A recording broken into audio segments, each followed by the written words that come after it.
নমস্কার।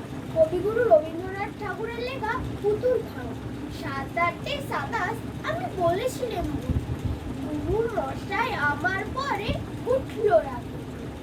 মা গো, তুমি ৫ পয়সায় এবার রথে সেই যে রঙিন পুতুল খানি আপনি দিলে কি?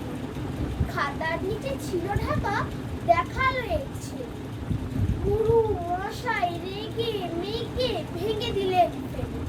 বললেন তোর দিন রাত্রি কেবল যত খেলা, একটুও তোর মন বসে না পড়াশুনোর বেলা। মা গো, আমি জানাই কাকে, ওর কি গুরু আছে?